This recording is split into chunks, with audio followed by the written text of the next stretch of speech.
I am Marwan Cameron, and this is The Conduit. All right, y'all. It is Tuesday, November 23rd in Kitsap County. Ooh, it's cold outside, 43 degrees. 2 more days before Thanksgiving. I don't know what you've been up to, but I have been productive. I am blessed and highly favored. I hope that you find yourself that way also. But you know what happens at Tuesday at 5 o'clock? Tuesday at 5 o'clock, it's Deborahs Corner. So let's get ready. All right. So we're going to go and jump right into it. Deborah has some guests tonight, some very special guests from Surviving Change, Giving Students Hope. We're going to go ahead and bring them on up and introduce them and learn a little bit more about them. So let's go ahead and do that. Miss Deborah, how are you doing this fine evening? I love you, Marwan. Thank you, everyone, for tuning in. Today, I brought some of our young ladies from our Giving Student Hope program that which falls under Surviving Change. Our program works with young women at Bremerton High School, the system, in many, many, many different areas. I just didn't want us to echo because I thought I was in another room. I apologize, Marwan. No, you're good. You were good. Okay, so I brought the girls on because I wanted them to share their stories, their issues, their concerns that they're having with Bremerton High School, and things that they would like to see better to improve within themselves. What would they like to receive out of this program of us mentoring them, guiding them through their education and personal issues that they have within themselves? So I brought the girls on because these were 3 out of 13 that their stories had a powerful impact at our last meeting that we had on yesterday. So I just wanted them to share with other young ladies their truth. You know what I'm saying? Ask them questions and then just let them just rock with it and vibe, and share their stories, because these young ladies are leaders and their stories were so real. You know what I'm saying? And in our program, we have a trust, and for the girls can feel safe. And their stories were so powerful. I just wanted them to share with other young women, young ladies out there. So we have Shakira, and I'm not going to say their last names. And we have Nehemiah, and we have Ashley. And thank you, ladies, for coming on. Go ahead, Marwan. As we get ready to introduce the 3 ladies, tell us a little bit. What is Giving Students Hope? Giving students hope. It's a credit retrieval program. We deal with young ladies who are having behavioral problems. We deal with young individuals who are having identity crisis, accepting who they are, always fighting to explain what they are, who they are, and we work with that. We teach many, many different type of tools as coping mechanism skills to help them to deal with specific issues and help to find themselves. That's what Surviving Change. Giving them hope. Lifting their spirits, guiding them, through life. And then especially, I'm sure one of them has shared their COVID experience and what it has done to them, because sometimes we forgot and that these individuals, these young people, they had feelings too, and that they were dealing with COVID. And I had no idea until Monday how strong COVID had hit our young people. All right. Well, let's need to be shared. Let's get in there, right now and meet these young women. Shakira, will you just kind of raise your hand for the audience, so as we talk during the evening, they'll know which one you are. All right. So that's Shakira. Nehemiah. All right. And Ashley, how are the 3 of you young women doing this evening? We're doing good. Good. Yeah. All right. Well, Tell us a little bit about you that you feel comfortable. We'll start off with Shakira. Well, I'm a junior in high school. I go to Birmingham High School, and my favorite subject is English. All right, I like it. Thank you for that, Shakira. Nehemiah. Hi, I'm Nehemiah, and I go to Bremerton High School as well. I'm a 10th grader, and my favorite thing to practice would be just doing things that make me happy instead of doing things that would satisfy others. I don't know. I like that. That's an important lesson to learn. So if the earlier you get that in life, the better for sure. Ashley, how about you? Hi, my name is Ashley. I'm in 11th grade. I go to Bremerton High, and my favorite subject is pottery. It's pottery. All right, that sounds pretty awesome. So now, Miss Deborah called the three of you leaders, which is a very powerful thing. So I'm gonna give you a shout out for that. Leadership is an important thing, and it can be very difficult, especially with peer pressure and a lot of other things that are going on in your lives, in the lives of your fellow students. So you're part of surviving change, giving students hope. Why are you a part of this? How did you get involved with this? Okay, I'll start. I know Miss Deborah for like a long time. When I was little, I did drill team with her, so I've known her. Like we built a really strong bond, and I got into surviving change because she actually just popped up on us. I really didn't expect it. She just popped up, and I was like, oh yeah, this kind of seems kind of cool. So that's how I got into the program. All right, Ashley. How I got into the program because it says giving students change and hope. Um, I wanted to see like hope in myself, and I wanted to help others and tell them that you guys have hope, but you guys just need to see it. And sometimes they don't see it, so it's trying to show them that you guys have hope and we're here. We're gonna lead you guys for your hope and destiny. Give them a little push. Mm-hmm. I like that, and support. Correct. Yes. Yes. I think that's a really big deal. Nehemiah. I got pulled into giving students hope by Miss Deborah because we are family, and like Shakira said, she kind of just popped in on me, and I just kept going to the meetings, and it really kind of like opened up something that I haven't been able to admit to myself before. All right, that's awesome. That's awesome. So, Miss Deborah was saying there's so many different things that's on your mind, and that you wanted to talk about, things that you were concerned about. Um, but what's the first thing you want to talk about this evening? Um, what we want to get out of this program. Mm. Ooh, I like it. Go ahead.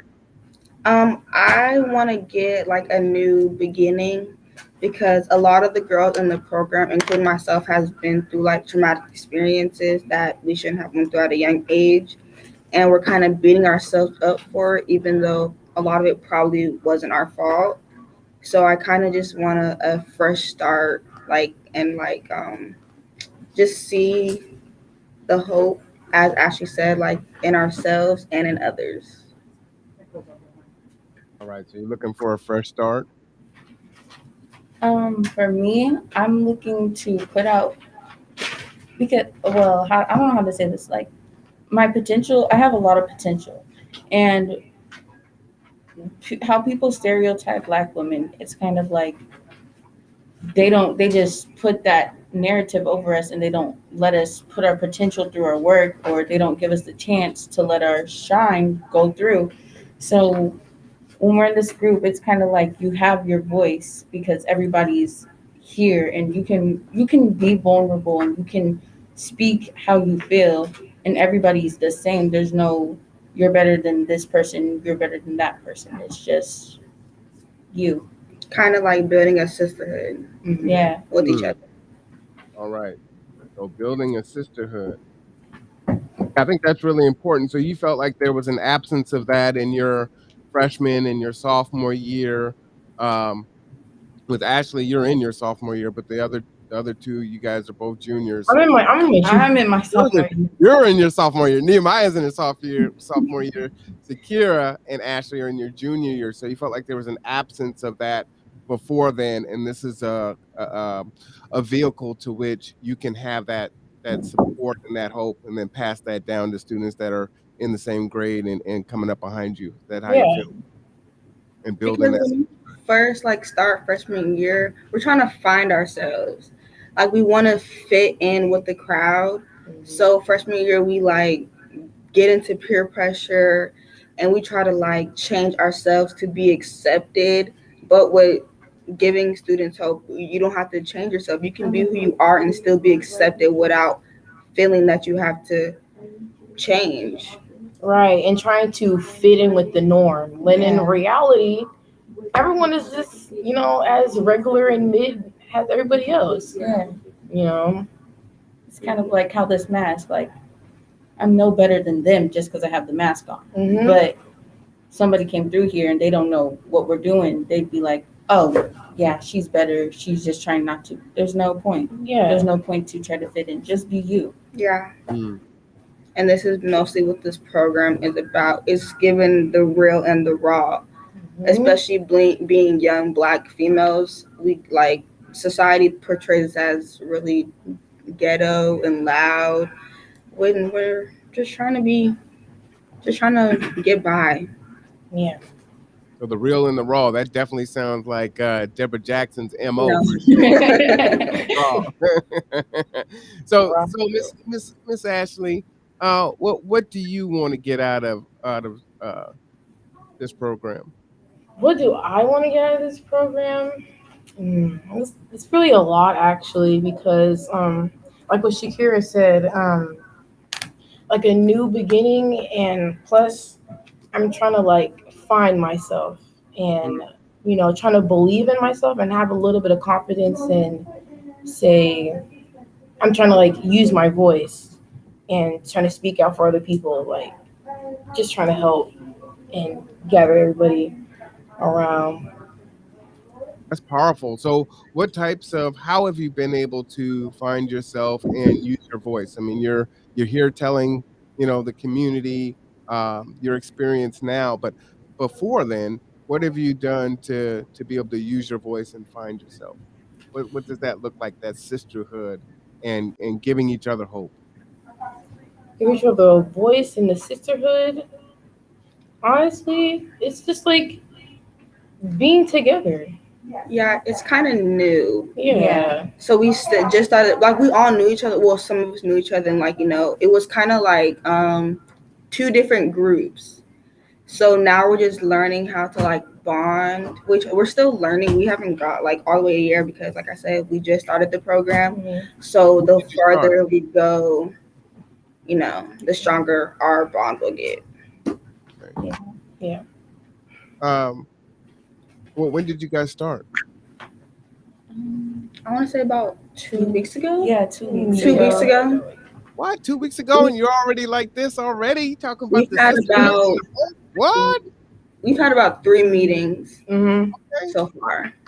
Oh, I'm liking that. So you definitely seem, there's already buy-in on that, and there's quite a few of you, right? I think Miss Deborah was saying 13.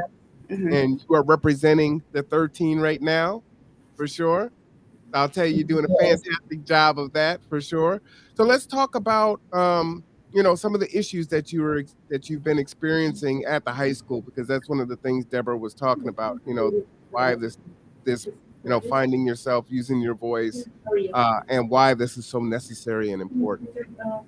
I feel like it's necessary and important because when it's easy to feel like you're unheard, and it's easy to feel like you're being judged by everybody. But when you take that reassurance and you take that first step to just be confident in yourself, then that's when you really you can really make a change.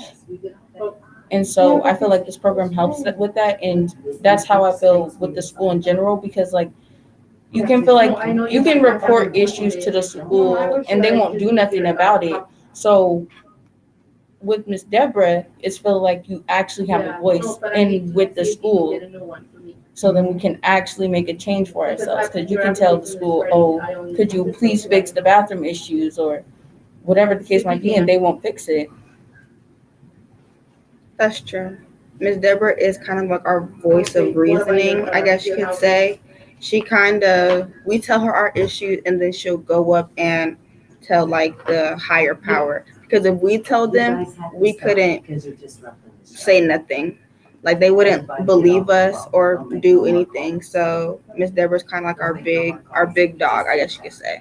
So you need that advocacy, which is profoundly important, right? So why do you feel like either adults or the administrators don't listen to you or may not be listening to you, and you need an advocate like Miss Deborah to do that? Why do you feel like that is necessary?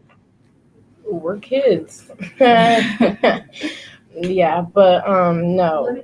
I feel like they wouldn't really listen to us because because we're kids and like we're young, and sometimes when adults they don't really see children's problems. I don't know how to like phrase this, like our point of Like view. you don't see it from our point of They view. don't really see like our problems and like what's going on. They just blame it on the whole generation. Think we're all just like that and stuff. And it's like kind of makes me mad because it's like we're not really all like that, and you don't really gotta just nag all of us. Just That's chill true. out, eat a moon pie. Eat a moon pie. Just relax a little bit. So can you tell us like what are some of those issues that you've had to go to Deborah because you felt like they weren't going to listen to you at the administrator level? One of the things that we talked about recently in the meeting was just like for us women when we have our days of the month and whatever, and how the supplies that they have for the school to provide us for that time of the month are absolutely just horrible for us to use because it's poor quality and they don't provide it half the time. When we put the 10 cents in, it just doesn't, there's nothing that comes out. So we were talking to Miss Deborah about how we could change that and things that we could suggest for the school to buy. And she was really open to hearing us, and she was really open to listening to us. All right, that's a great tangible example. Now you've only been together for 2 weeks, so that might be too fast to have any kind of resolution. Have you heard anything back from administration about that? Well, we just had a meeting about it yesterday, so I don't know if it's it's like a little soon. No, that's perfect. But that's great, right? I like tangibles, right? I like to hear about this is what we're gonna do, this is what the issue is, and this is how we're gonna solve it, right? So this is in action. We had a meeting yesterday. This is the problem. We've taken it to them. Deborah's been our voice, and now we can advocate for our needs. What's another one that you have? What are all the things that you brought that you feel comfortable with sharing with us? Well, the female product was like a really big one for us. And then I think another one was the teachers. Prejudice. Yeah, about them being prejudiced. Sometimes a little bit of racism in there, but like prejudice. Microaggression type words towards us. It just, you don't really react to it at the beginning because you don't realize it. But after you're done with the conversation, you walk away, you kind of realize the microaggression that they had put out there. Yeah. Mm-hmm. And it's like, wow, really? That's how you think of me? And you don't even know me. Like, yeah, plus the gaslighting be a little too much. Yeah, I didn't really see like what they were doing until the girls had like bring it up. I was like, wait, this kind of sounds familiar. It wasn't right. So that was a lot of prejudice is a big thing. So could you give us a few examples of some of the prejudice things or the racist things that have happened, and then what they've done to gaslight it and not resolve it? Well, for me, I like to wear head wraps and like scarves for my hair, whatever, when I just don't feel like doing it. And kids older than me, because I'm only in 10th grade, so I don't really talk to um, ninth graders or anything. But people even older than me or younger than me just say, "Oh, look, you're what they like to call Paki." That's like a racist term for Pakistan. And I'm like, I'm not even that nationality or the race. So when you call me that, you're just trying to hurt me in a way. But it's like at the same time, why would you say that even if I was one? Right, that's weird. Yeah. Yeah. And so I brought that up to the school. They were just asking me like, who said it? I don't know the person. Like, they came up to me saying random stuff. I feel like when we have awareness meetings, we need to make it aware that when you say racist terms, that it's not okay, and that consequences should be taken action. That's true because they don't. If you don't know who did it, then it's not. Yeah, No, it's not a problem. yeah, Mhm. it didn't happen because we don't know who did it, but it still impacted us like a lot. Yeah, because a lot of people don't know everybody's name. So when you say, if you don't have the name, the date, or the specific, what were they wearing, jot it down on a paper for them, then they're not going to take up with that issue They just and want try to to brush resolve underneath it. the rug, Yeah, basically. They did that a Yeah. lot actually. And And it's this, like that's how half of the problems don't really get resolved here because they just put it underneath the rug or they just don't care. To be Yeah. honest, they just don't care. Like, At all. so what are they saying to you? You say, hey, this has been my experience. I don't know who said it, but it was said. So what did they say?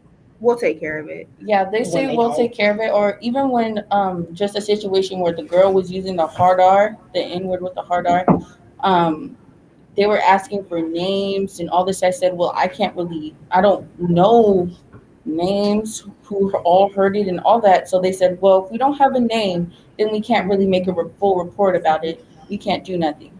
I was like, so you guys are just gonna bypass the situation and act like it never happened, or what? Right.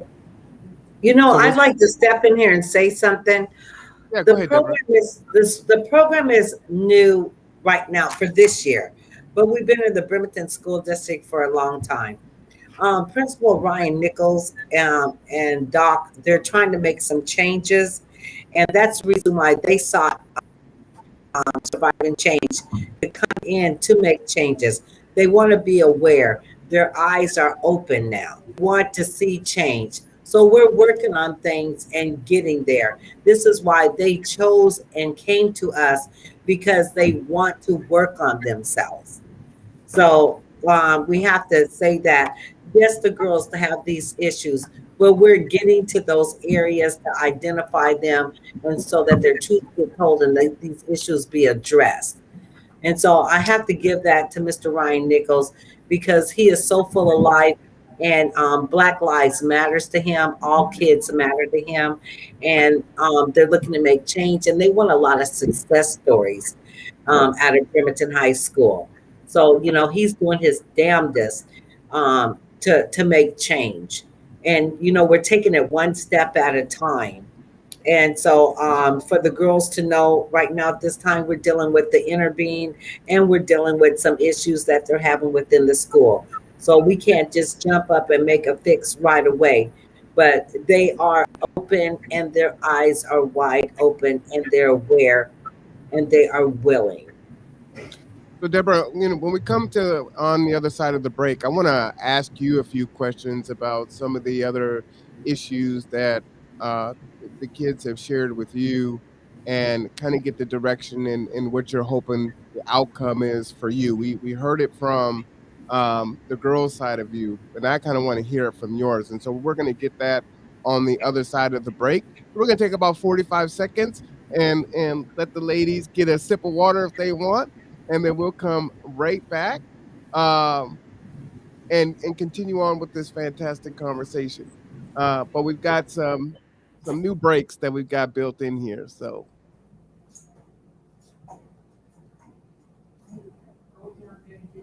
I'm ready when you are. 3, 2, 1. Hi, I'm Ruben. I'm owner of the Barber Lounge. I got vaccinated because I want to make sure that my clients and my customers are safe and I'm safe for them. So that's why I got vaccinated. And I also did it for my family. So come on down to the Barber Lounge. All right. So you got it there going down to the Barber Lounge. I know a lot of people know all about the Barber Lounge. Fantastic. All right. So now that we're Deborah's not back, so she thought the break was gonna be longer than that. Fun fact about this video is Ruben Wilkins is actually my grandfather. Oh, really? Well, shout Yeah. out. There you go. Nice, nice. Anyway, you didn't know, you didn't expect that today, huh? No, that really shocked me when I see that actually. Pretty cool, huh?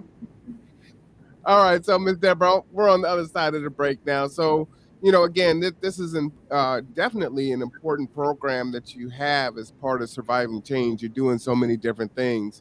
We're giving students hope, both literally and figuratively. So, what is your outcome for this? What do you hope to gain from engaging these young women in this way and being you've kind of heard what they want to get out of it, right? To find themselves, to have that voice, to have that hope, to have that sisterhood. What is the outcome that you were thinking of that you wanted to achieve? The first and foremost, what I and my first goal is, and what I want to see is healing. With these young ladies, they remind me of myself. Many have gone through the same things I've gone through: self healing and forgiveness, forgiving themselves, and to stop beating themselves, a healing, and becoming healthy and whole. So that's the first thing. Then I'm ready to go ahead and address other issues. But these girls need to be healed and they need to become whole.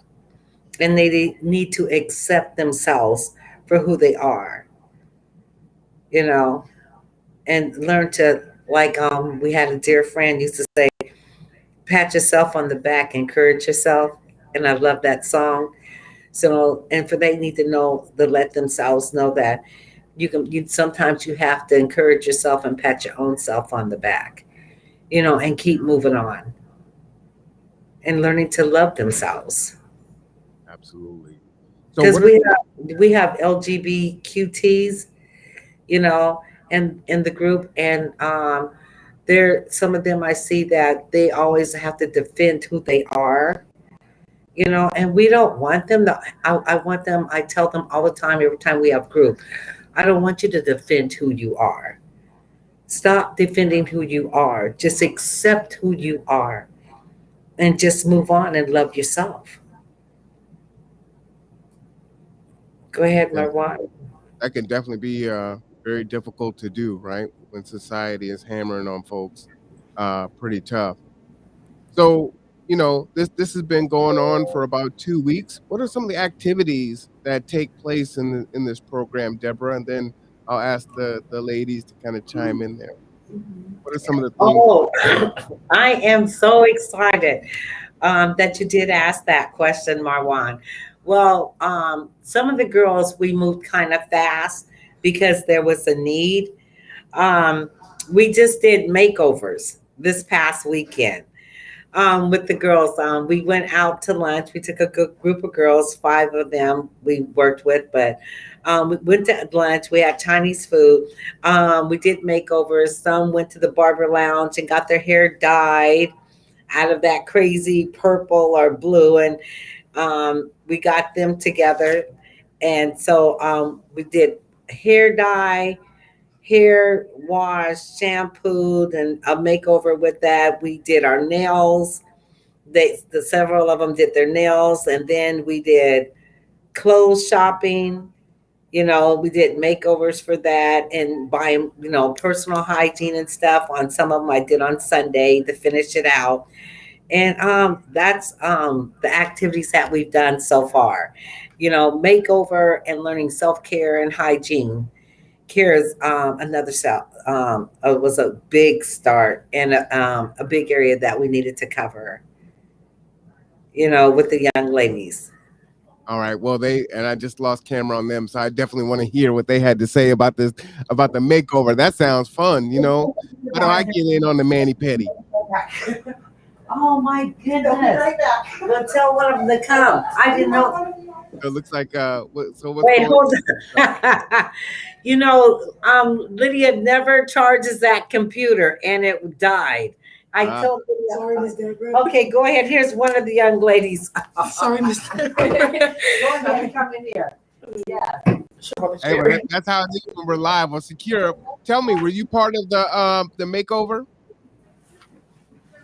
No. No, none of us were a part of the makeover. Oh, I was part of the makeover. She took like the one that she thought that needed like the most, I guess, and she took them first. Mm-hmm. So talk about it from your experience. What was that like? Oh, from my experience, it was actually fun. I was with Miss Deborah, and then we went to the barber where her uncle works at. Oh, grandfather works at. Sorry, and one of the girls were getting their hair cut and dyed, and it was cool watching it getting cut, dyed, and she was getting like a taper fade. It was really good. It was really good. Yeah. And then after that, we went and got our nails done. Oh, that now. Yeah, and it was great. I really liked the experience. It was all fun. It was all fun. So Ashley, how does that make you feel? How did that make you feel going through that experience, having people kind of take time with you and give you that experience? It actually felt good once in a while. It actually felt like, oh, people actually like me. Oh, they want to, take me here. They want to do actually this. like see us. Yeah. It's just. And I think that me and Nehemiah haven't like experienced the makeover, but she said that the makeover is where she gets smaller groups to where she can have one-on-one time. Yeah. And I feel like one-on-one time is really important because we can benefit from it. Yeah, and tell our stories without feeling like judged or like scared, because she's very easy to talk. Well, not easy to talk to, but when you get to know her, she's a good person to talk to because she really cares about us. Yeah. It's all love. So when you guys kind of get that one-on-one time, you feel like you're in a safe space where you can talk about you can be vulnerable. You can talk about the things that are impacting you, either making you sad, angry, happy. Is that how you're feeling? Yes. Yeah. And then do you guys have any kind of group dynamic that happens where you kind of meet as a group of girls, all 13 of you, and talk about the issues and concerns, whether it has to do with the school or just things you're facing as teenage young women? Is that how it works, or kind of talk about that a little bit? So every Monday and Thursdays from 10 to 11. Yeah. 10 to 11 we meet in the center, and and that's where our meeting places. And we all 13 of us get together, and then Miss Deborah and Miss Shug is gets the meeting going, and then that's they pick a talk for the day, and then we talk about that topic, and yeah. All right, that sounds pretty good. Now y'all done switched around, so now I got to make sure Sakira is on the left, Nehemiah is still in the middle, and now Ashley is on the right. So just everyone keeps it together. I got it right? Yes. Damn. All right, that sounds good. All right, so tell me a little bit more. What would you want people to know about what it's like being a sophomore, African American woman in a young woman in a high school, or a junior? What's your experience? It's like, from my experience, basically at the school, a lot of people are shocked how intelligent I could be, or just how we could be in general. Because when I go in meetings and I talk to my counselor, or I talk to the what is it called? What is it called? Manager? No, not the principal, but the assistant principal. Oh, yeah. They're all shocked about how I can speak, and how Intelligent. how intelligent I am. How well spoken. I feel like I'm not saying that they shouldn't be shocked, because I do have great like people skills, but I feel like it should be more expected that kids can actually make a change if you give them the chance. And with this group, it's like we have the chance to actually make a change without somebody else telling you you can't, or just even having the mentality that you can't, because only person that can stop you from making a change in this group is yourself. So that's my perspective on it. Yeah, to backhand off of her saying like the whole intelligent things, they think because they have this stereotype of girls that were just ghetto and just loud. And some girls at our school, are ghetto and loud, but a lot of us are chill. We're very intelligent. We're very mannered. Collective. Yeah, and they are so shocked by that because when they see one person acting a fool, they take that on all of us, and they do it a lot. And actually, it's irritating. Yeah, It really is. because we're very respectful and we're very chill. Like I say, calm, cool, and collected. Like we don't do all that rah stuff. So when they act as it's just all of us, it's like, dang. Right. And to, say something that I did on too is like when they see like, I guess like one person that's bad, that's known for being bad, and then like one of us hanging out with them like, oh, so you're bad, so you do all the stuff that they do. Because we associate ourselves with Yeah. them. Yeah. But in reality, they're just going through personal struggles, That you and know then about. we're just trying to be a helping hand or just be their friend, just to be with them, because we don't know their life situation. Exactly. And in my perspective, I'm like, who are you to tell me what I am just because I'm trying to assist somebody else, or just because I'm a friend? And you never know why somebody is acting out. My mom always told me that you never know what somebody else is going through. So when I see people act out, I'm like, no, it's something deeper than what it seems. And that's sometimes with us. Sometimes we act out because we're not perfect. So sometimes we act out because something deeper is inside of us and nobody's listening. Yeah. And Miss Deborah listens. And that her and Miss Shook both listen, and the whole group is listening because we're all going through the same thing. Yes. Around the same age, so we all know how it feels like to be buried under stereotypes and be buried under people just being prejudiced and judging you from left to right. So when we have that chance to speak and we speak, it's like we're being heard for the first time. Yes. That's got to be very empowering. All right, Miss Deborah's coming in. Are you getting the chair, Miss Deborah? Why don't you go ahead and squeeze in there? Oh, that's okay. That's okay. Sit down, you guys. This probably better anyway for you to be in there with them. I like Well, that. we thought we were on the different computer, and we're having computer issues. It's all good. Oh, but we lost one now. Oh, she went to go get a chair, believe me. Oh, she went there. Okay, all right. So Shakira went to go get a chair.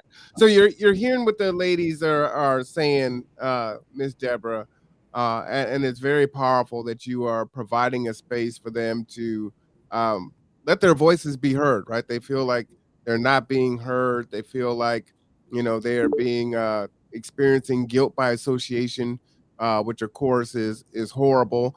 Looks like we got another monitor back on, so we'll pull that back up. Oh, and there's some more young ladies there. How y'all doing? Introduce yourself. Who's with Did you unmute yourself? Sarah? Excuse me? Who's with you? Miss Lydia and Miss Toya. Toya. All right, well, who are they? You're going to have to introduce them now. You can't just have strangers on the camera. Oh, they're just helping us to get the system back running because they were having trouble with it. So they're IT? Yeah. Mm-hmm. Wow, I think y'all are a little bit more than IT. Deborah, we can introduce those ladies. Yeah. Okay. It's good to go. Okay. Oh, they can't wait to get off the camera, huh? So Deborah, is this part of your staff of Surviving Change? Yes, it is. All right. Well, we appreciate you, ladies, and definitely they say cleanliness is next to godliness, and she is clutching that Lysol like no one's business. All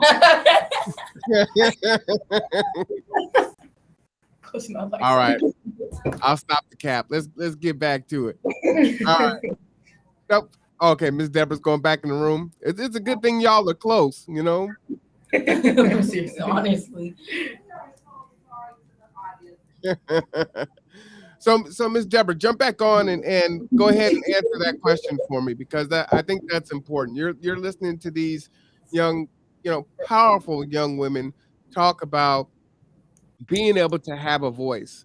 And I know how I felt when I was I only went to the ninth grade. So I mean that was kind of my high school experience. But I know I felt very alone and isolated and misunderstood and not heard also. So talk about what does that feel like to you to hear them speak like this and talk about the impact that this program has already had in just 2 weeks. And you're on mute there. I apologize. My staff was talking to me. They're heading out. So only thing I caught from that, you were asking me about the powerful impact that we have had on these ladies. So no, so the question is this: we've listened to what these young women had to say, and it's very powerful, right? Giving them a place to have a voice where they felt like they didn't have it before. So my question to you is: hearing that, how does that make you feel? I have a lot of work ahead of me, by hearing that and everything. First I am hearing it. Mm. And then it makes me want to act. You know what I'm saying? And then engage and engross in their feelings and the issues that they want me to deal with and to handle for them so they can be successful at Bremerton High School and in life. And there's quite a lot of more that they haven't shared and which they might not be comfortable sharing today on the podcast. But as they know, their Miss Deborah is ready, willing, loving, and passionate, and I'm there through it all, thick and thin, and just to move forward and move forward in their life. To transparency, you know, they know I'm ready. These girls know, these ladies, young ladies know they can count on me and that I'm there till the end. Shakira and my cousin, um, Nehemiah, they know me. They know my works. They know my acts, my endurance, and my dedication and loyalty, and that I'm very trustworthy. So I don't know if that answered your question, Marwan. Let me get this out the way. No, it's all good. It's all good. So there's a question in the chat, and Christina's saying sorry she missed this, but how is time in the recording studio with Doc Loves the Kids and Boomhouse Studios? Did y'all have an experience with that? We have a group of young people that will start. I think we have 3 or 4 young ladies. Is that correct, Ashley? That's going to start this weekend. All right, I Yes. see a smile. Ashley, are you one of those who's going to start this weekend? Yeah, I am. I'm gonna be recording, like shooting the video. Want to be one of those people like shooting the videos? Oh, that's what that. Okay. Yeah. Yeah. All right. Yeah. I know that's going to be a good experience. I'm going to give a shout out to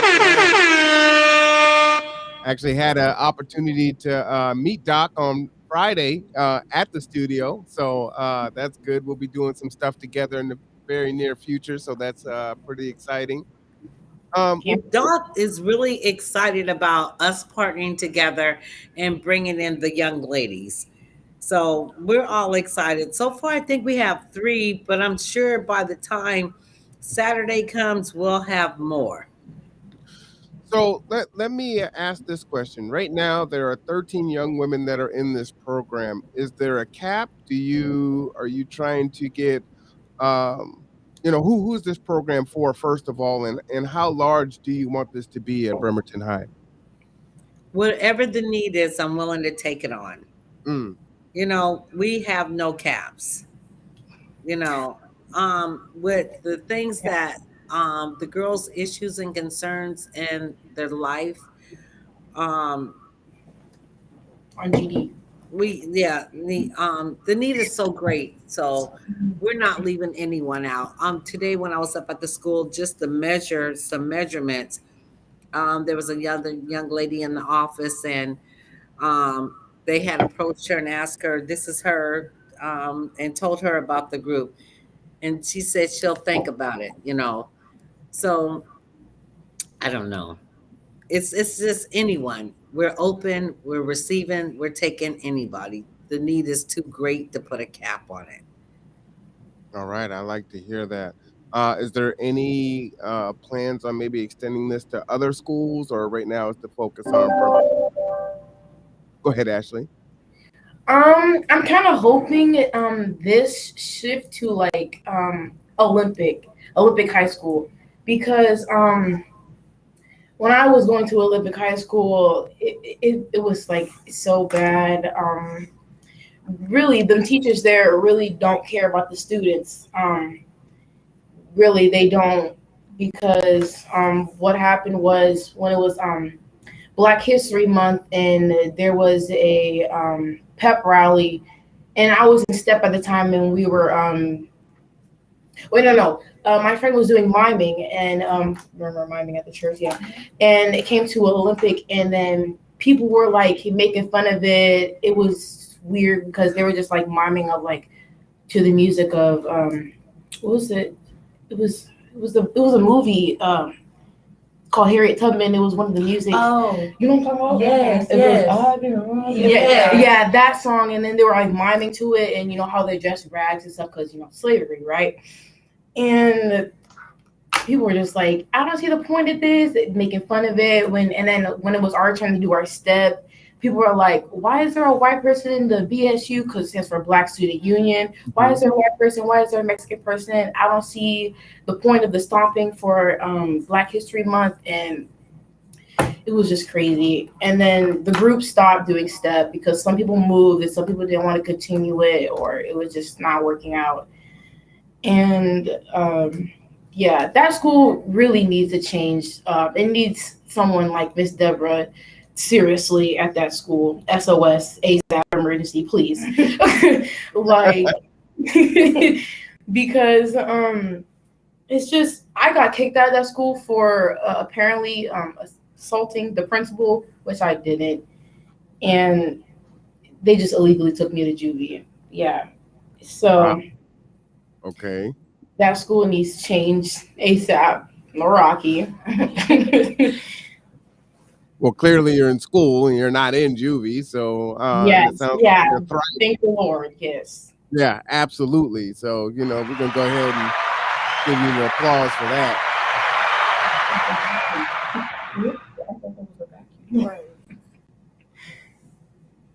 So, hearing your experience over at that school, does it sound like Bremerton High is a little bit more culturally aware? I think that's a big challenge, right? So if a group of people, and I'm assuming this is students who were saying they don't understand the stomping, or they don't understand Black culture, or all they understand is just the tip of the iceberg of what they see, right? They might see hip hop and rap and how we dress and how we speak, but they don't understand all of our culture is so deep and vast. And so when they see something they don't recognize, they have no appreciation for it.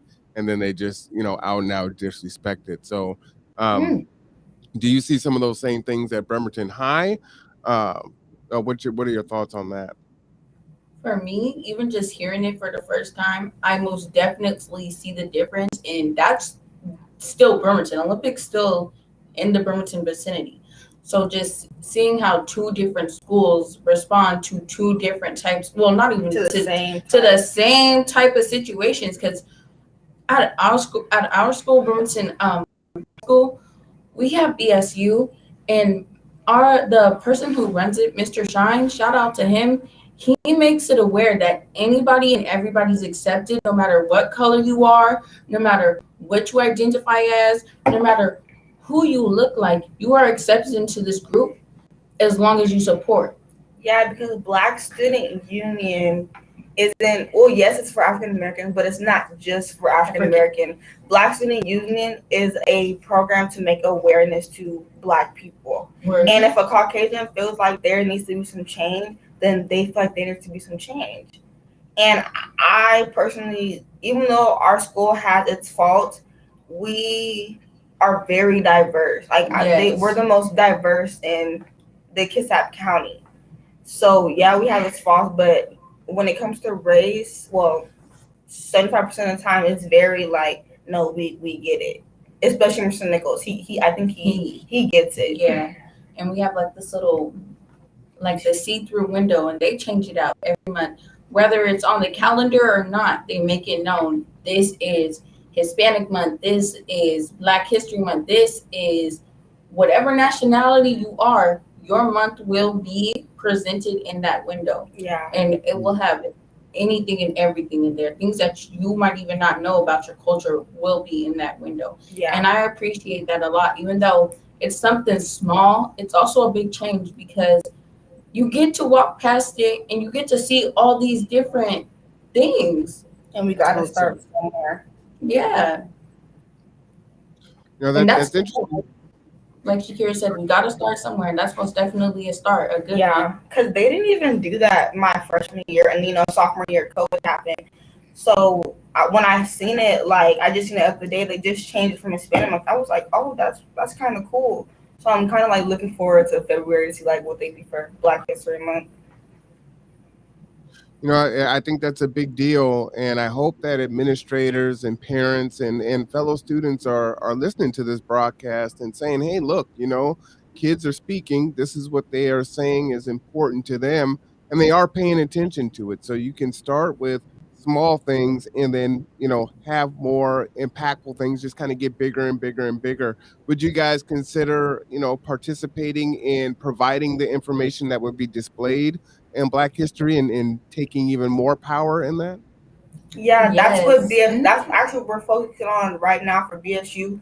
We don't have a meeting tomorrow because Thanksgiving, but next week our big focus is to like start on February because we're gonna celebrate. We're gonna do both, right? Yeah, we're gonna have two different. Martin Luther King Day. Yeah, we're gonna have a Martin Luther King Day. Then we're gonna have a Black History Month. Yeah. Like pep rally. Yeah. And we're already like starting on like what we want on the bulletin and even like going in the display case because we need to like it's gonna take a lot, so we want to start early so then when it comes we're not like all discombobulated. We want to get ahead of it. Oh, I like that. I like that. I'm definitely gonna have to come and check that out. Deborah, jump back in here and join the conversation. I want to make sure that we kind of touch on everything. We spoke kind of briefly either last night or the night before. Our conversations are early in the morning, like 1 a.m. or something like that, trying to get all this stuff done. But I want to make sure we don't leave anything out.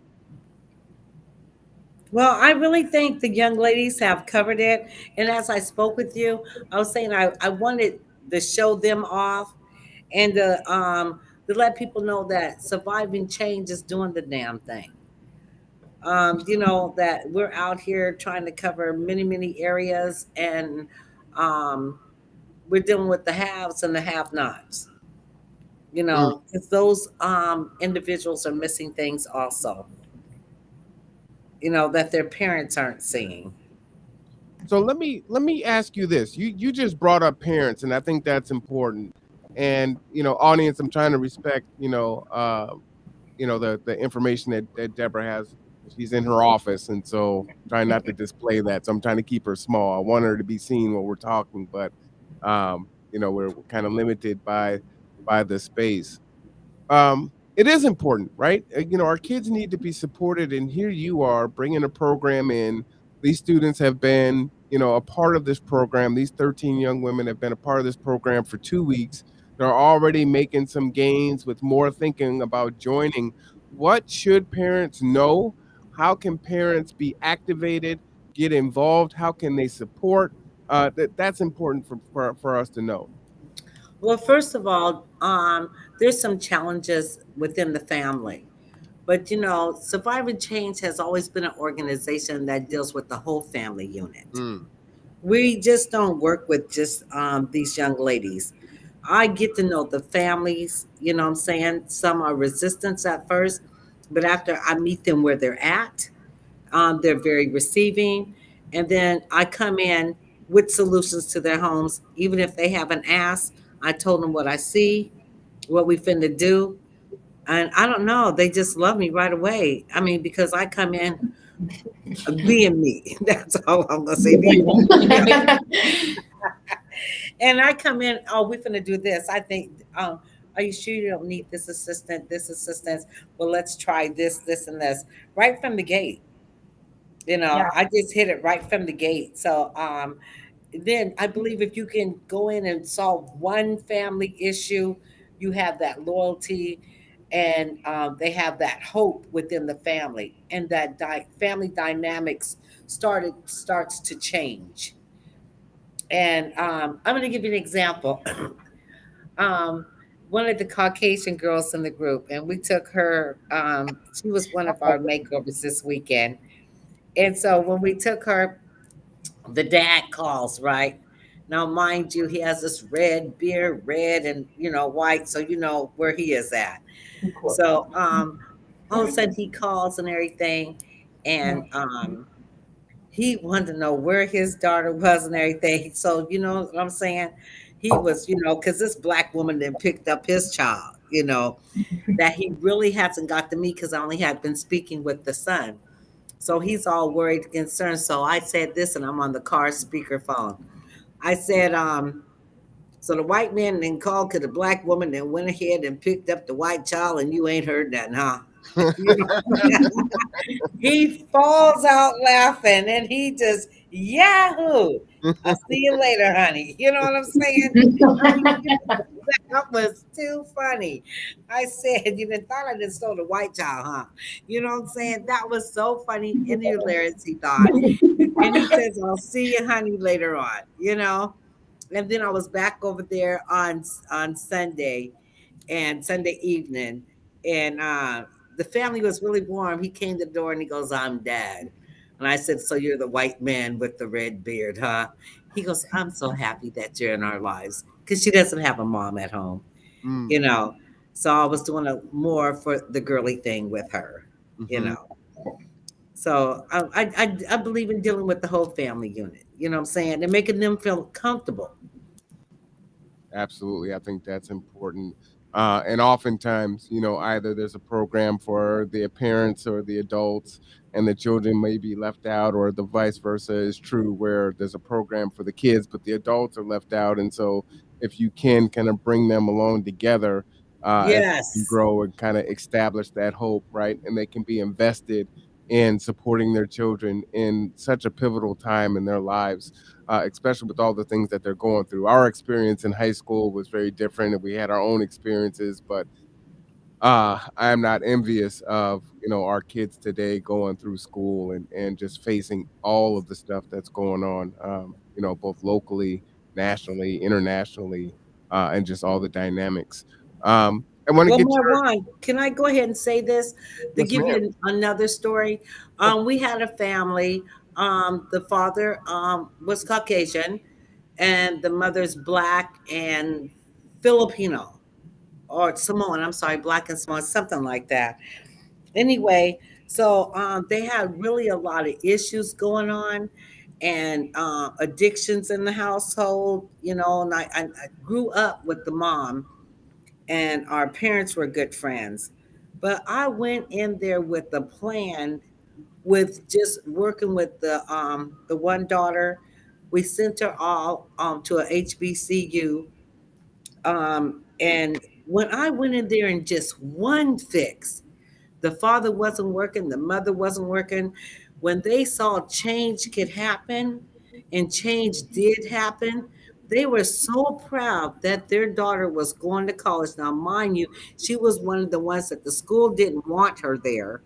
And Mm, I helped and kept her there and implement a plan and had her sign a contract that she was going to follow these rules. I'm going to tell you, the dad ended up getting two jobs, getting clean, you know what I'm saying? And they ain't hadn't worked in years. I mean, some years. So, I mean, that's the kind of stuff I look for in making change within the family. And then the other young sister, I didn't even have to go in and work with her because she saw change and her grades got better. She graduated, became the manager over Kentucky Fried Chicken on the east side. Now married, got a family. Now she's on her second child, but she didn't have it at a young age.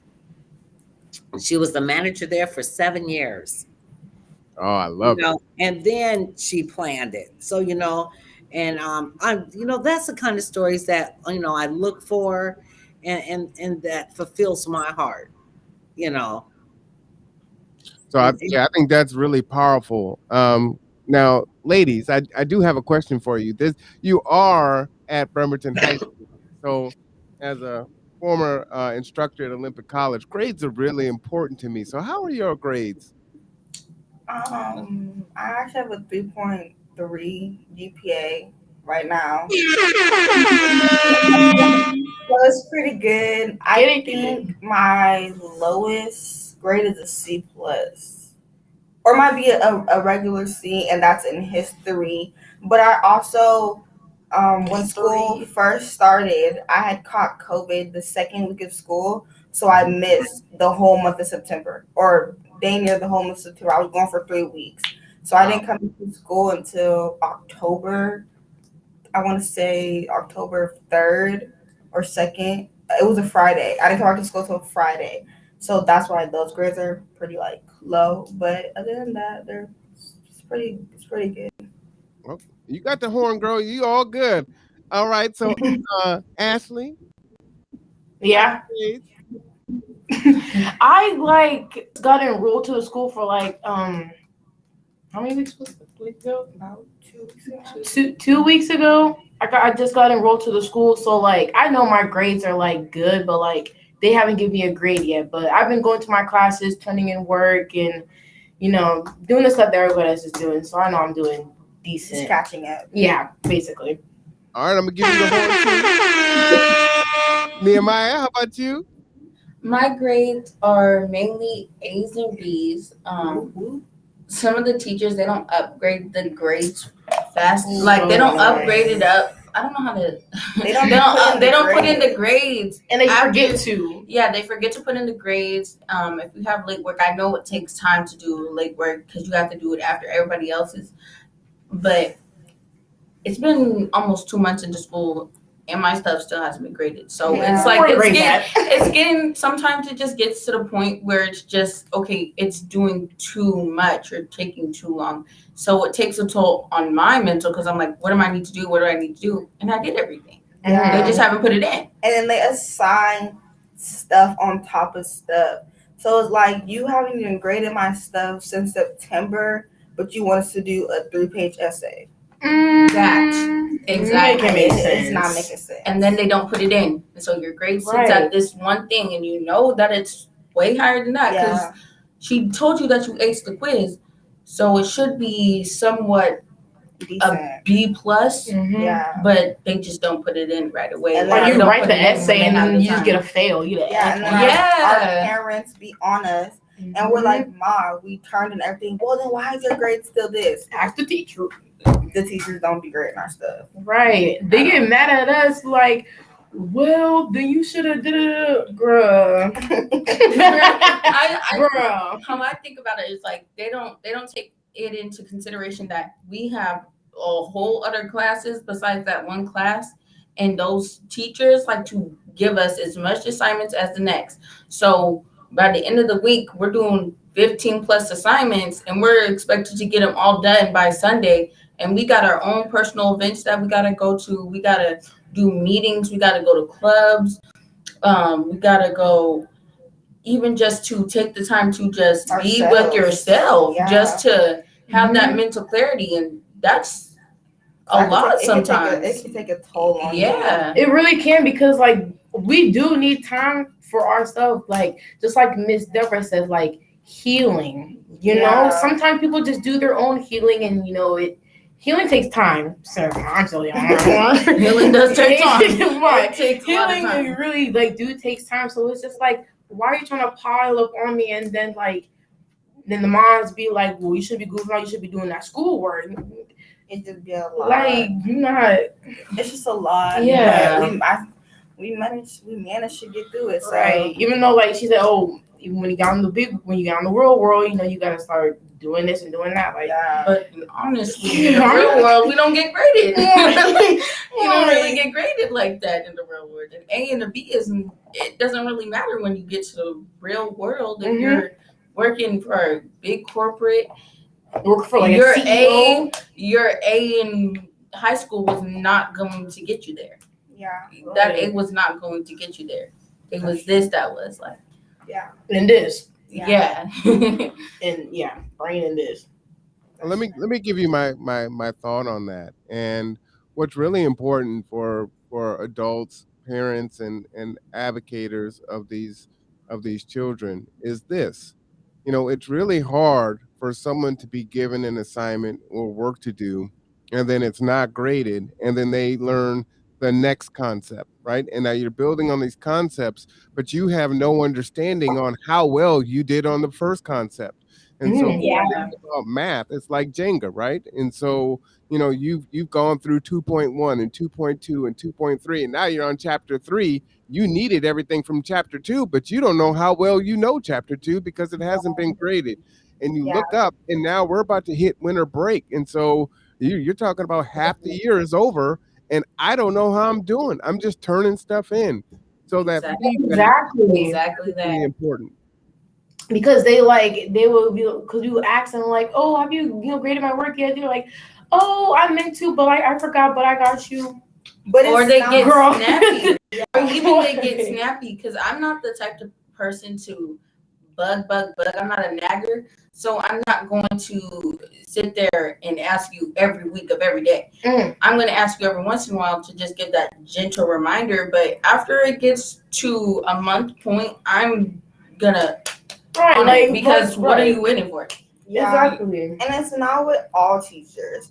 Because some of my teachers are like, they're like, yeah, COVID, even though it's not dialed down, but, you know, it's kind of like we're working through it. They get it because they're going through stuff too. But them other teachers, boy, I'm telling you, they just don't brushing it off. Yeah. They be coming in school in the morning with attitude, brushing it all off, don't want to do the work.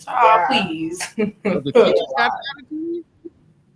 Now we have to remember they have lives too. Things be going on. But I feel like that's where the understanding is not met, because we are the students and they are the teachers. And when we're in session, it's your life outside of school is no longer there because you are in school. Their life while they're a teacher is no longer there because they are teaching. So where that eye level match, it's not meeting because they don't understand. We got stuff to do too. Like, you're not the only busy person who has to work a job, who has to go attend to their family.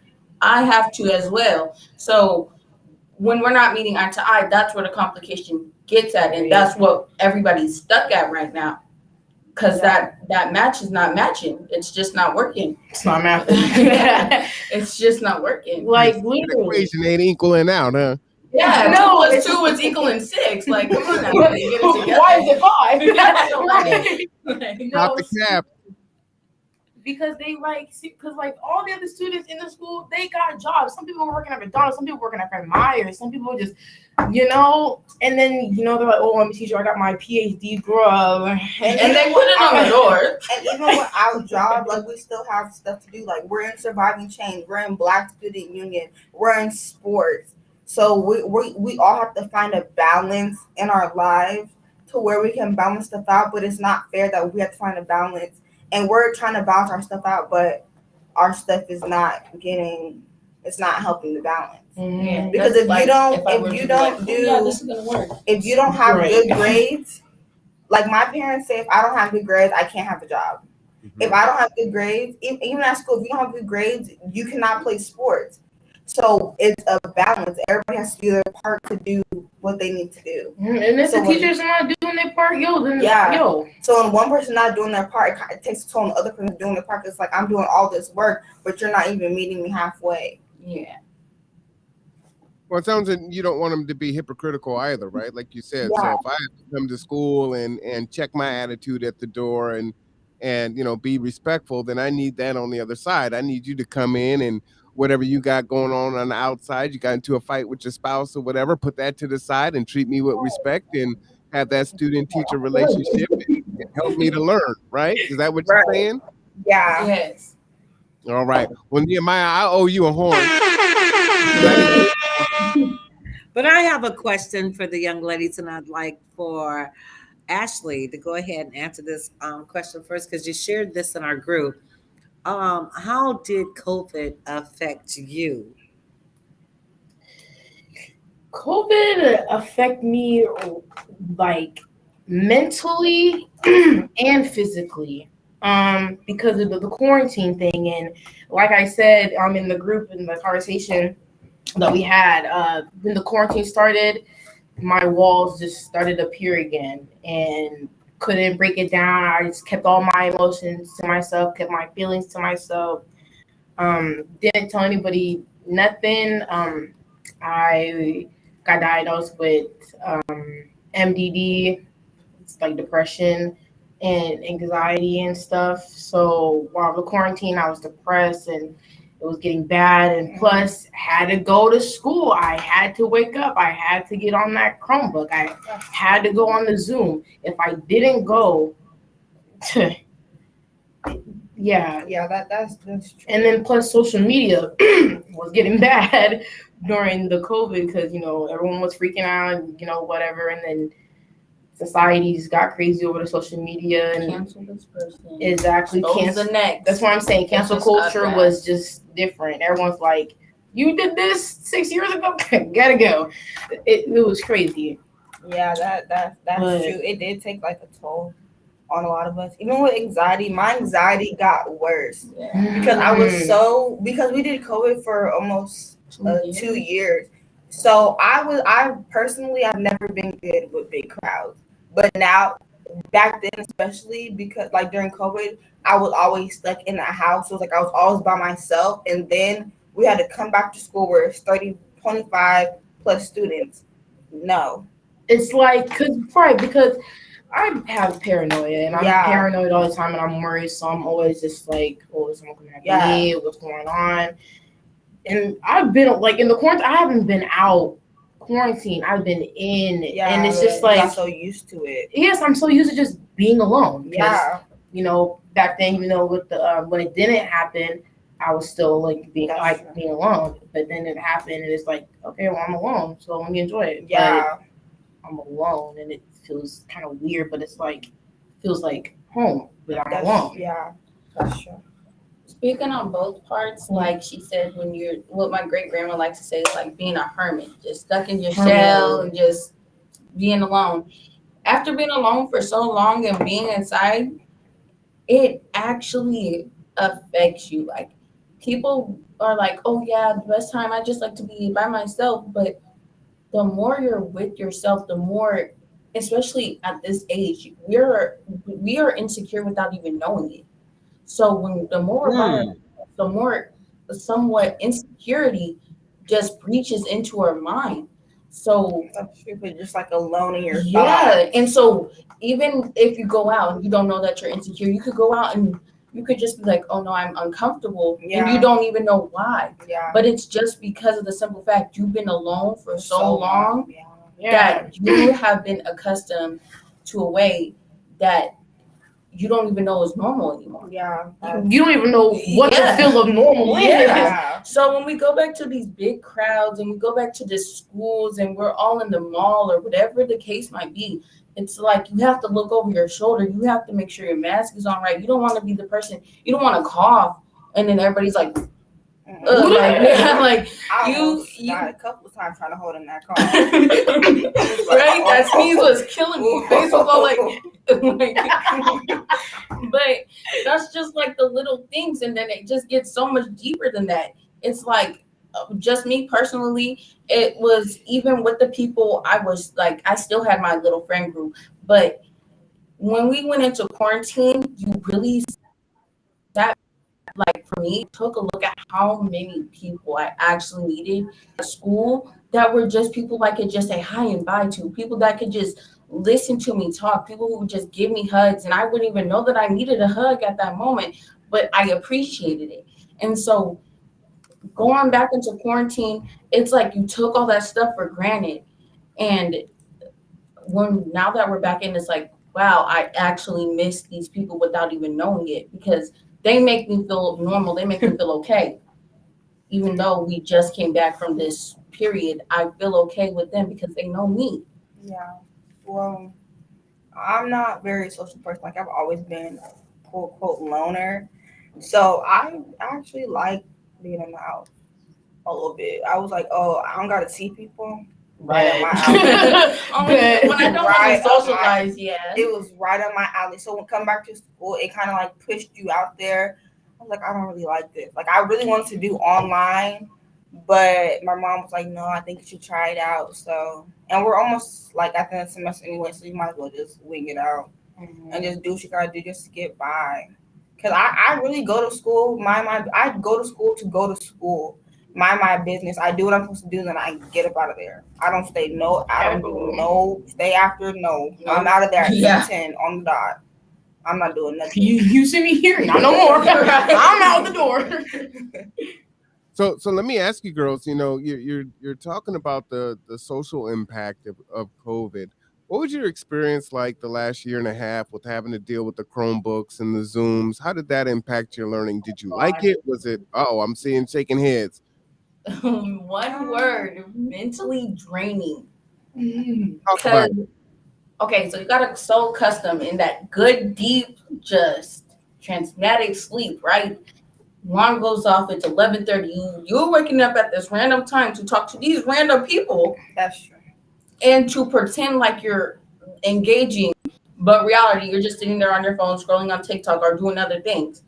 And then they're asking you questions, like especially my Spanish class, asking me questions, and I'm out here vacuuming. Like I can't answer your question right now. Yeah. So it was like I don't know, being like it was just pulling my mind apart. Like you have to do this, you have to do that, and then for like the first couple months, they weren't even doing Zooms or nothing. After COVID, like after March 13th, I think all the way till I don't even know, like till after the summertime, I think, like, or before the summer hit, they started doing like little Zooms. They didn't do that much homework, but then for my ninth grade year or other people's years, they started piling up stuff and making it like 30 assignments a week, even just back to back to back to back, and then you had to do all this stuff all due the same day, and it was just too much. And then you had to still be home and still do the things that you had to do while being on that Chromebook, and you didn't really have time for it. For me, it was like pros and cons. Like pros is I could work on my own time. You know, everything's due at 11:59, basically 12 p.m. on a Sunday. So that was kind of good. But like the hard part is like I struggled like in some stuff, and I'm like, I need the teacher to be there so I can ask her the question. These emails, it don't get quick enough. I need you to be right there so I can ask this question and then do what I need to do. Like we had quizzes. If I'm confused, I can't send it because I have to email it. Yeah. And then on Zoom, they have like office hours, but it's just not like it's not as good as like just being there in the moment, I guess you could say. Yeah. Ashley, you're kind of agreeing to that. Anything else you want to add to that? It was actually hard because I have like siblings, and then plus my mom wanted me to get up and do the dishes every single time, even though I tell her I'm on Zoom, I can't get up, I can't do anything. She's like, I don't care, I want you to get up. So I mute the mic real quick and get up and do them dishes. I'm not even playing. Don't want her yelling, and the whole class to be, oh, your mom be yelling at you. Yeah. But it's hard because I'm telling you, they be giving you 100 assignments a week, like piling and piling and piling. If you don't get one done, they be like, okay, cool, and they'll just give you another one. Yeah, they don't even ask, hey, or like you'd be like, oh, okay, I finished these 2 assignments. You have 15 more. You got 180 left. Okay, so like by the end of that COVID school year, I like, or the semester, go to the missing assignments. I was like, oh my gosh. They didn't even I notice just- it. I had to do makeup like 40 assignments. I had to do that within a couple weeks just so that I can have somewhat of a decent grade. Yeah. And I will say I was not proud of my grades during that COVID school year, because you couldn't get that one-on-one help that you needed with those teachers. You couldn't ask those questions in front of the class because first, okay, I don't even know why I was so scared, but because half the time I wasn't even paying attention. So I'm pretty sure the people in there wasn't paying attention either. But it's just like that public speaking that gets you after being alone. It's like, oh shoot, I don't want to sound like a dummy. I don't know. And then you're just put on spot because they got the control to unmute your mic. Yeah, and the teacher be getting irritated. I already taught this.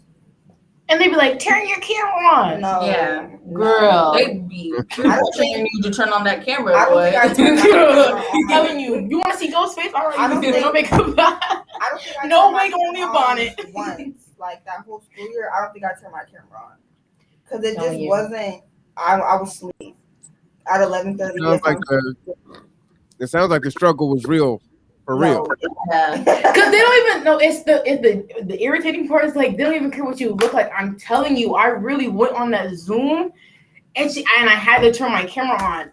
I literally no makeup on, just ugly, had a bonnet on, telling you, and she was just like, "Oh, Ashley, That's what she looked like. Yeah. right?" I'm like, "You got me on the wrong day, like no, like you really got me looking all ugly in front of these students." I hear people like, "What you got on your head?"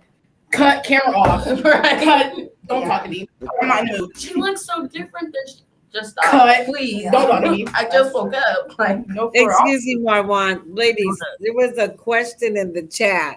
Can you go ahead and read that from Christina Wark? Yeah, let me There are get down people in our community like Carl Jacobson who offers his time to be a math tutor. Who are your go-to people who can assist you with homework assignments that are challenging? well, to answer that question, so for me personally, if I am lacking in something, I go to the at our school. I go to the library, and after school they have the library What open. is it? Not yet. Yeah, and they have they provide snacks, they provide help on the tables. They have like this little thing, and it says tutor help, and they say what they can help you with. What subject? Science and math, just different things. Personally, I haven't used them yet because I can just usually navigate myself through the problems. But I've seen other people use that help, and I like, okay, yeah. And just being there in the library working on that, it's kind of like, oh, finally, I don't have to do this at home. Like, because you're focused, you're still in school. For me, when I'm in school, I'm in focus mode, so I don't really have time to be distracted. At home, I have more distractions. Yeah, that's true. Yeah. Mine probably Google is my go-to platform. When I go straight to Google. Because Siri, hello. Google be having all my answers. I'm like, yeah, this is what I need to. Go and get the cane. Yup. Photo man. Use them today. Snapchat telling you. Was my best friend. Well, Marwan, these girls have to get home, and we're gonna wrap it up here, and we have to go to dinner first. Yeah. Oh, nice. I love it. Yeah, so I want to tell all the ladies thank you for coming on Deborah's Corner, and I'm hoping that I'm just really glad that you did, and I feel real warm inside that you did come, and then share your stories and share your truths on the Conduit. So once again, I want to say thank you everyone for joining and tuning in. Thank you for having us. Actually, though. Absolutely. I'm going to give each one of you 30 seconds just to leave us with that, whatever you want us to know or think about. I want to say, like, for anybody that's listening, is just to follow your heart and follow your passion. Like, if anything, I've learned, because I'm just a type of person to like look forward to the future, because no matter what happened yesterday, there's always going to be a tomorrow. There's always going to be another second. So I'm just the type of person to be like hopeful for what's next. So I feel like that should be shared for everybody, and everybody should have that hope to at least expect the new, or to be at least trying to get to a new beginning if you haven't yet. All right. My thing to leave with you guys is don't be afraid to ask for help. Because my biggest thing was just with anything, I'd be so scared to speak up. No, because you don't know, you Seriously. never know, someone else might be going through the same thing you're going with. So don't be afraid to just reach out and just speak up. Right. And if a person judge you for it, they're lame. But what I want to say is, well, like she said, there's always going to be a new day, like tomorrow. Today. Wait, what did you say? I said there's always gonna be like something. There's always gonna be a Something to look future. for. Yeah. Oh, yeah. Just like SpongeBob said, another day, another dollar. So you know what that means. Get your money up, not your money up. Bing bong. Get your money up, not your funny up. Oh, Bing God. bong. All right. Well, Oh, I my appreciate you ladies for coming on today. Everyone, these are the leaders of tomorrow, as we like to say, but they're the leaders of today. They are This the leaders generation. of Yes, ma'am. today. And so they are charting a path. They are making a space that is full of hope, full of community, full of relationship. Or they go through their own struggles of being teenagers, trying to do all the schoolwork that they need to do. I applaud you for sure for the work that you're doing, for your bravery. Uh, I think you're connected with good folks. We look forward to see, what you continue to do. And we hope that you will check in with us from time to time and let us know how you're progressing. And if you're having any challenges, and how can we assist and be a bully pulpit for change on your behalf.